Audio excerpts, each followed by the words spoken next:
Hi everyone, and welcome back.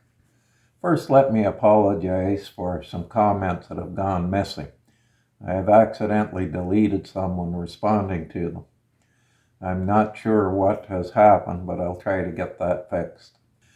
The 357 Remington Maximum was introduced in 1983 as a round for the Ruger Blackhawk single-action revolver. The 357 Max is 305 thou longer than the 357 Magnum case. After shooting 1,000 rounds or so in the Blackhawk, the cartridge caused gas cutting on the top strap just ahead of the cylinder.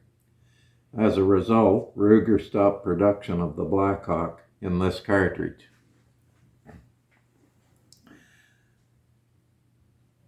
This Ruger revolver is not a 357 Maximum, but I just wanted to point out where the gas cutting problem was on these models.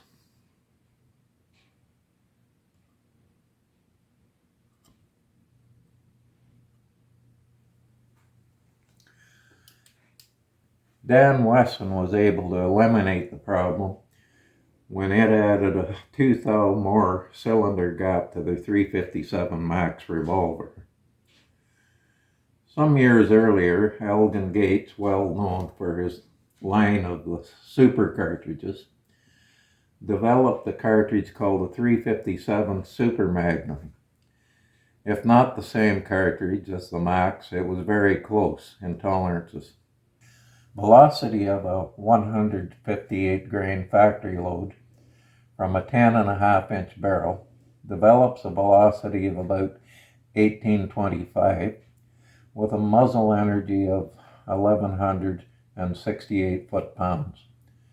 The 180 grain bullet exits at around 1,550 feet per second. At one time I owned a Max in both the Blackhawk and the Thompson Contender. Of course, there's no issue with gas cutting in the Thompson single shot.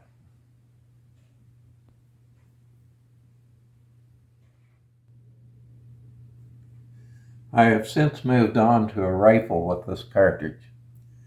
This Henry single shot left the factory as a 357 Magnum.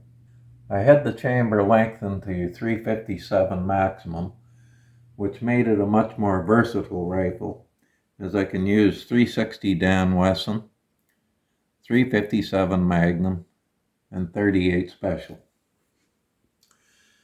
The conversion cost was about $150. I know that firing some of these much shorter cases in the longer chamber can cause powder residue or carbon rings, not to mention bullet jump. It's better to start out firing the longer cases first, then ending with the shorter ones. Shooting the shorter cases first will cause the residue rings, and then make chambering longer ones more difficult to get past the carbon ring, not to mention a potential increase in pressures. Of course, this only applies if you're planning to shoot a variety of 357 ammo in the same gun. If you do, for safety's sake, a good cleaning of the chamber is the best bet after each range or hunting trip. As I mentioned, this Henry single shot has a break action. Two variations of this model are available, a steel frame like this one, or a hardened and polished brass frame. The stock is well figured, with nice checkering for the price. The only negative is the heavy trigger pull. Henry has a voluntary recall on this firearm. The rifles and shotguns of concern are those manufactured before July 1st, 2020. Henry's concern was that the rifle may fire when it wasn't intended to. I have read somewhere that if you go with the recall, Henry will correct the trigger pull as a complimentary add-on. This rifle is topped off with a Leupold 2-7 power scope, and it makes a really nice combo. As always, thanks for watching, and we'll see you next time.